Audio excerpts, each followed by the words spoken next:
do, Pikachu? It's me, Adrian. My girlfriend's birthday is coming up, and I just thought that it might be a really cool idea to make her some custom Pokemon cards of our pets.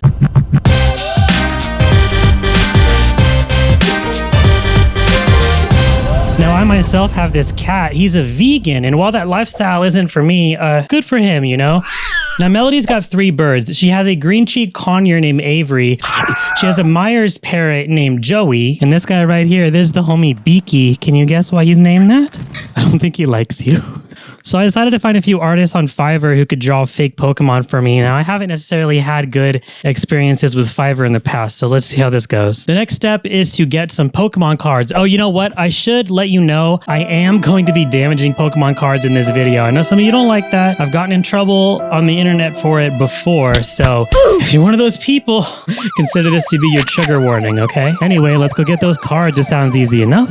Shoppers at a Brookfield Target were forced to run and hide after a fight this morning in the parking lot. Police say it all started with a disagreement over trading cards. Brookfield police say a 35-year-old man was physically assaulted by 4 other men in the parking lot. I went to my 2 Walmarts. The card section was no longer even there. All of this was Pokemon right here, and it's all completely sold out. It's all about supply and demand, a scarcity. There's only so much supply that's available, and the demand is just too insane. It's kind of sad that there's a lot of kids that enjoy opening the packs. They can't even really do that because you can't find them. Oh my god, these guys are sold out of every single item. Target tells 12 News they are reevaluating their protocols, quote, to ensure safety at our stores. I'm gonna need a lot of holos for this, and with how rare the packs are right now, pulling them out of the packs in the traditional way doesn't really feel like it's in the cards for me right now. In the cards, get it?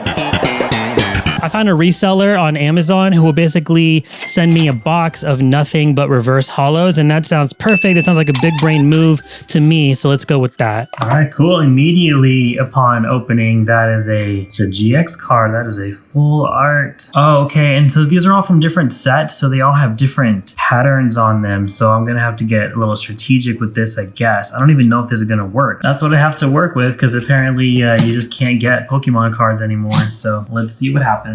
Hey, so the first artist just got back to me, so I figured we should just go ahead and react to it live. Okay, this is the artist that I asked to draw, Avery, and I requested a dynamic pose in flight doing a sort of sonic scream because Avery is very loud. So let's see what they sent me.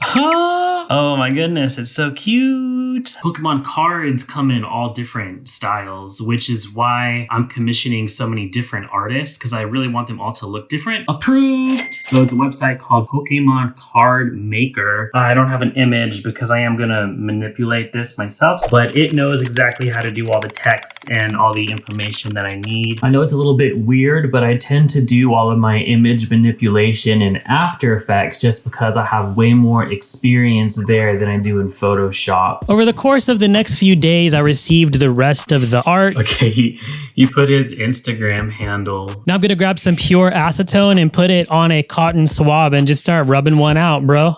Hold up. It takes a bit of patience and a bit of elbow grease, but eventually the ink does wipe away cleanly. This might be a bit painful for you to watch, but I wanted to try and get some cards with that old school sparkly pattern on them. Hold up. If it makes you feel better, these are not original cards. These are definitely from the reprinted set. They're worth at most $1 or $2 each. Don't worry too much about these, but you know what? It didn't work anyway. It just kind of erased the entire card. I don't know why. I guess the printing process for regular holos and reverse holos is just not the same. Now, as for this one, I got no excuse. Even I think this is up. But you know what? It didn't even work, to be honest with you. But it didn't fail in the same way that the Magneton card did. It just, nothing happened. The card stayed in perfect condition. Is it possible that we just witnessed a miracle? Now I'm gonna make up a mixture of glazing medium and ink aid pre-coat. The purpose of this stuff is to make it so that your printer can print onto glossy surfaces that it ordinarily would not be able to print onto. So I just paint some them on and let it dry. No, wait, come back. I made 2 different versions of each of my cards. So I made one with the border extended out a bit, just in case the aim on my printer isn't perfect. Fellas know what I mean. Stupid, cut that out. And then I made another one that's just an outline, and I printed that out onto a piece of cardstock. Now I used some double-sided tape to stick one of the cards onto my carrier sheet, and you might notice that I wrote myself some notes to make sure that the alignment of the card goes through the printer properly, so I'm not printing upside down. If you want to make fun of my spelling or my handwriting, feel free to just go do so in the comments. Bitch. When you're printing on a glossy surface like this, the ink is still going to take a really long time to dry, like 15 minutes at least. So just be real careful and don't handle it, don't poke at it until it's dry, okay? Oh my gosh, it looks amazing.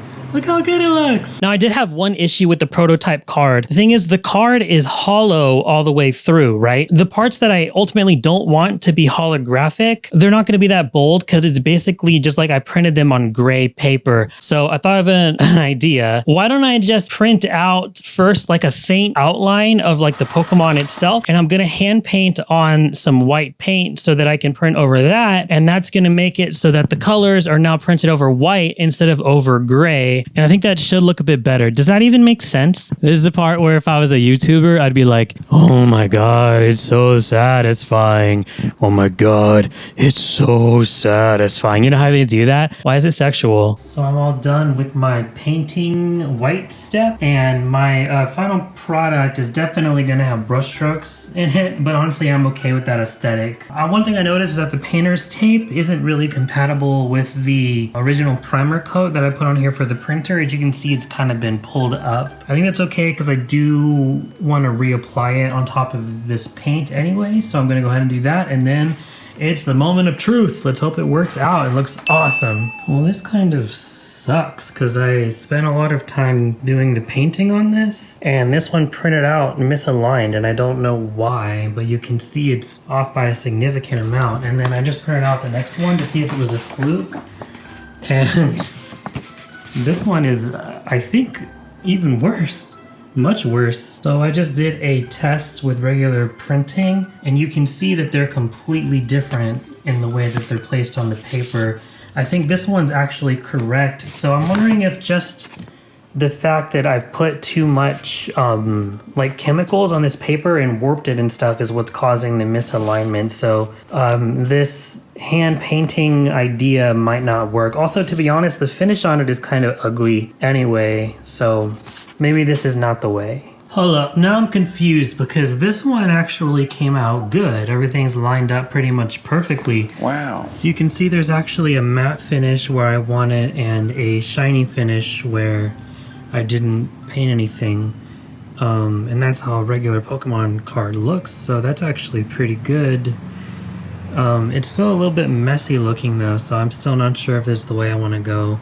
Plus I would have to redo the others. So I went ahead and printed out some with nothing fancy, just using the same method as my prototype, which, you know, I think looked pretty good. And they all came out perfect. There's no problems with these at all. So I'm just gonna have to proceed with this, and the moral of this story is don't get greedy, I guess. I sprayed over the top of all of that with some matte clear coat to knock down the shine by a lot. And then I took some gloss varnish and I just hand painted that over the parts that I wanted to keep holographic to bring that shine back. And that's it. The cards are finished. I hope you enjoyed the video. Remember to leave a like if you liked it, leave a dislike if you didn't. Remember to stay positive, stay creative, and oh no. Oh, I just thought of another expensive idea. God damn it.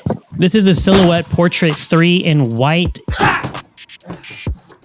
I'm pretty sure this is everything that comes in the box. I've never used one of these before. It would have been nice to have some instructions, because I just have no idea how this works at all. Is this the vinyl that I'm supposed to cut? Because it kind of sucks that there's just one sheet here, if that's even what this is. Like I said, I have no idea. There's no instructions. It's pretty annoying that it didn't come with any instructions or any indication that everything that I needed to use it was not included in the box. And then it was even more annoying when I finally did buy some new vinyl and it arrived to my house folded in half.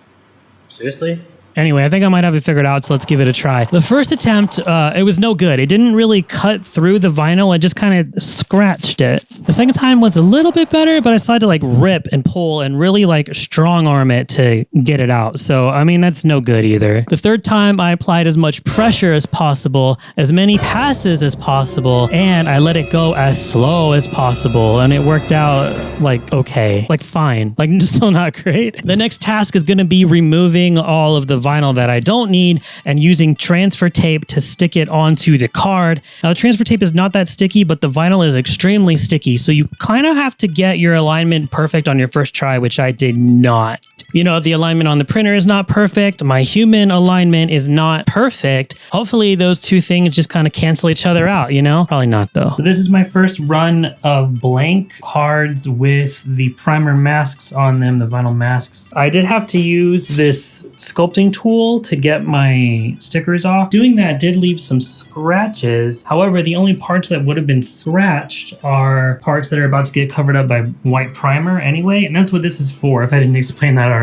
They're also a little bit misaligned. Normally, I would go to Melody and ask for her help with this because she has a much steadier hand. She's better at doing stickers than I am. Whenever we do build Gundams or whatever, she's always on sticker duty. But I can't have her help me with this because it's a surprise present. All right, let's go spray them white and we'll see how it goes from there. I made a pretty pink set as well, and this time I aligned everything a bit better. I figured I wouldn't regret having another backup. Speaking of regret, I applied the ink aid this time with like a tiny roller because I thought it would go on smoother, but it didn't. As it started to dry, I started to get this really like super ugly, gnarly texture, and I freaked out and I ended up like spreading it out with a paintbrush anyway. But after I did that, I kind of feel like I ended up with a smoother coat than before. So I don't know, maybe it worked out. Maybe it's okay.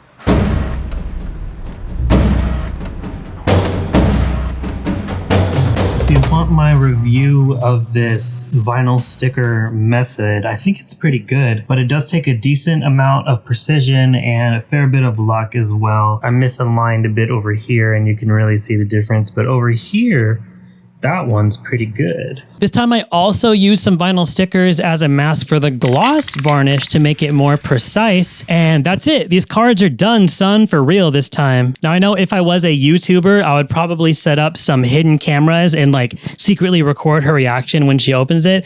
But to be honest, I cannot think of a better way to ruin a nice moment that I worked really hard for. So if you don't mind, I'm going to skip that part. So that's just going to be the end of the video. Yeah. So I hope you enjoyed it. Remember to leave a like if you liked it, leave a dislike if you didn't. Stay positive, stay creative, and let's try and let go of this idea that you have to be good at a creative hobby in order to enjoy it. You know what I mean? If you suck at singing, you suck at writing, you suck at drawing, suck at VFX, whatever, it doesn't matter. Like, as long as you're happy, you don't have to get good at it and you don't have to monetize it. Okay? Just make sure to stay true to yourself and have fun, and I'll see you next time.